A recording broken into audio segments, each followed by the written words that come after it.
चलो बच्चों, आज आप लोगों को घटाव सिखाते हैं। घटाव आप लोग जानते होंगे, लेकिन मेरे मन में एक ख्याल आया था, सोचे शेयर कर देता हूँ। देखिए, जैसे 2 है, 2 से 1 जाएगा तो 1 बचेगा। अब ये 0 है और 0 से 3 तो जाएगा नहीं, तो हम क्या करेंगे, इसके बगल वाला से बोरो करेंगे, उधार लेंगे। इससे उधार लेंगे तो ये हो जाएगा 10, और ये 10 में से ये 3 जाएगा तो हो जाएगा 7। अब ये एक दे दिया तो ये हो गया 5, 5 से 4 जाएगा तो हो गया 1, ये 5 से 2 जाएगा तो हो गया 3। ठीक है, अब यहाँ आते हैं। ये मेरे पास है 8, इसमें से 9 जाएगा तो हमको चाहिए 1। अरे 9 ही हमको वापस करना है तो 1 ही चाहिए, तो हम इससे 1 ले लें। लेकिन हम 1 क्यों नहीं ले पाते हैं, इसके पीछे क्या रीज़न है? हम इसके पास जाएंगे बोरो करने के लिए, उधार लेने के लिए, तो इसके पास खुद नहीं है, ये नहीं देगा।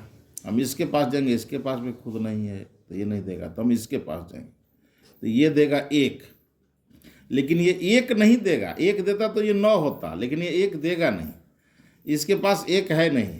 इसको हम पढ़ते हैं 1s, 10s, 100, 1000, इकाई, दहाई, सैकड़ा, हजार। इसके पास जितना है सब हजार हजार करके है, तो यह देगा 1000। इसके पास 7000 है तो यह 1000 दे देगा। लेकिन इसको तो 1000 चाहिए नहीं, इसको चाहिए सिर्फ 1 देगा नहीं। या तो 10 देगा, या फिर 100 देगा, या फिर 1000 देगा। तो यह 1000 तो लेगा नहीं। यह दे रहा है 1000, लेकिन यह 1000 लेगा नहीं, तो ये बगल वाले को 900 दे देगा। तो ये 9 दिया तो ये 900 हो गया। इकाई, दहाई, सैकड़ा, तो ये 900 हो गया। अब बच गया 100। 100 में से इसको दे देगा 90। इकाई, दहाई से 90 बच गया 10। अब ये 10 इसको देगा तो ये हो जाएगा 18। अब 18 से 9 गया तो 9, ये 9 से 0 गया तो 9, 9 से 2 गया तो 7, और ये हो गया है 6, 6 से 5 गया तो 1। तो ये जो जितना लगता है उतना नहीं देता, उससे ज़्यादा देता है। जब भी देगा वह तो या तो 10 देगा, या तो 100 देगा, या तो 1000 देगा। इसको हम लोग बोलते हैं प्लेस वैल्यू। तो इसलिए हम इस तरह से जब भी बोरो करते हैं तो ये वाला जो 0 है वह 9 हो जाता है। उसके पीछे यही रीज़न है। ये 9 नहीं हुआ, ये हो गया 90, ये हो गया 900। अब इसको देखते हैं। यहाँ 0 से 6 को माइनस करना है, तो हम इसके पास जाएंगे। इसके पास खुद नहीं है तो ये तो देगा नहीं, तो हम इसके पास आए।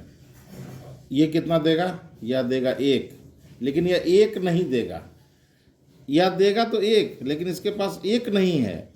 इकाई, दहाई, सैकड़ा, इसके पास जितना भी है सब 100 करके है, यानी कि ये 600 है। तो जब भी 1 देगा तो मतलब 100 देगा। ये 100 का नोट इसके पास मान के चलिए कि ये इकाई हुआ, ये दहाई हुआ, ये सैकड़ा हुआ, यानी इसके पास जो भी है सब 100 का नोट है। इसके पास 6 नोट है 100 का, तो यह देगा 100।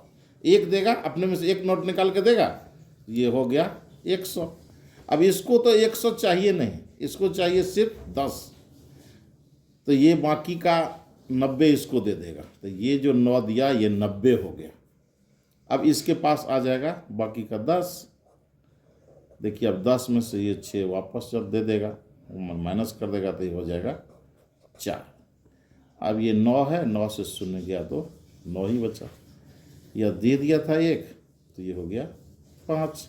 अब 5 से 2 जाएगा तो 3, और ये हो गया 8, 8 में से 5 गया तो 3। तो इसमें शेयर करने का मूल कारण ये था कि कैसे 9 हो जाता है, कैसे 10 हो जाता है।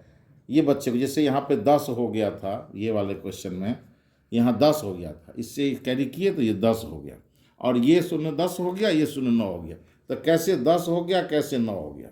ये यहाँ पर इकाई, दहाई, सैकड़ा, तो ये भी 100 का नोट है, तो 100 दिया, 100 का नोट दिया। इस जगह पे दिया इसको, तो ये जो भी रखेगा सब 10-10 के नोट रखेगा, क्योंकि इसके बाद इकाई, दहाई है। तो ये जब इसलिए 10 हो गया, 100 का नोट दिया, एक 100 के नोट में कितना 10 का नोट होगा? 10, इसलिए यह 10 हो गया। मुझे लगता है कि अब ये समझ में आ गया होगा। Thank you.